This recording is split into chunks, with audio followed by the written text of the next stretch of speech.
Hello अस्सलाम वालेकुम, welcome to tasty tradition. आज हम लोगों बनाएंगे कद्दू पकौड़ा और ये बहुत ही मज़ेदार, बहुत क्रिस्पी होते हैं। तो इसके लिए हमने लिए पहले कद्दू, और कद्दू जो है वो मैंने कश कर लिए थे, कश करके लिए। और आलू जो है वो भी मैंने जो है वो कश करके पहले से रेडी करके रख दिए थे। इन दोनों चीज़ों को हमने पहले कर देना है मिक्स। फिर हम लोगों ने इसमें डालना है प्याज।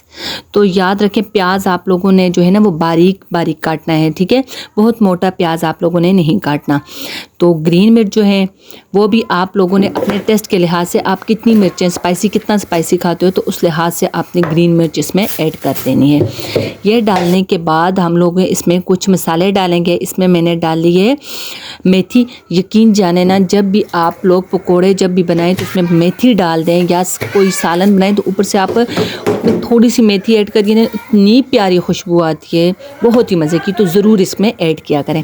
फिर हमने इसमें खुश धनिया और पकोड़ा मसाला और नमक अपने टेस्ट के लिहाज से आपने डाल देना है। तो हाफ़ बाउल मैंने इसमें बेसन डाल के इसको अच्छी तरह मिक्स कर दिया है। मिक्स करके अब इसमें हम लोगों ने पानी बिल्कुल भी यूज़ नहीं किया।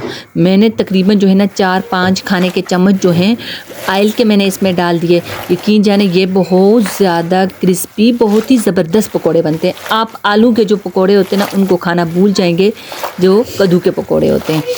तो ये बहुत ही ज़बरदस्त बनते हैं। तो एक चीज़, ये इनको अच्छी तरह आप लोगों ने मिक्स करना है। मिक्स करने के बाद कढ़ाई में मैंने ऑयल डाल के उसे जो है वो सही तरह गर्म हो चुका था, तो इसमें मैंने जो है वो पकोड़े डाल दिए।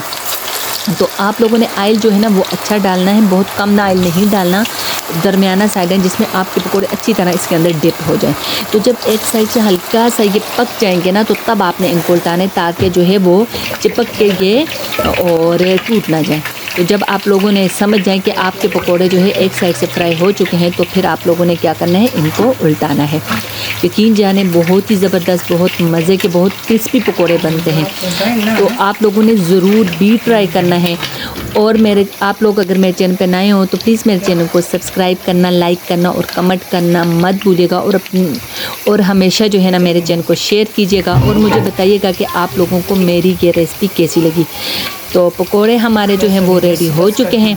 तो बहुत मज़े के पकोड़े बने हैं। तो आखिर में आपने क्या करना है, इसके नीचे आंच तेज़ कर देनी है, ताकि जो है इसमें से सारा ऑयल जो है वो निकल जाएगा। तो हम लोगों ने इसको करना है डिश आउट। तो ये हमारे पकोड़े रेडी हो गए। तो आप मेरे चैनल पे नए हो, मेरे चैनल को सब्सक्राइब करना, लाइक करना मत भूलिएगा और अपनी दुआओं में याद रखिएगा। तो इंशाल्लाह आप लोगों के साथ एक नई वीडियो के साथ हाज़िर होंगी। तो ओके, अल्लाह हाफिज़।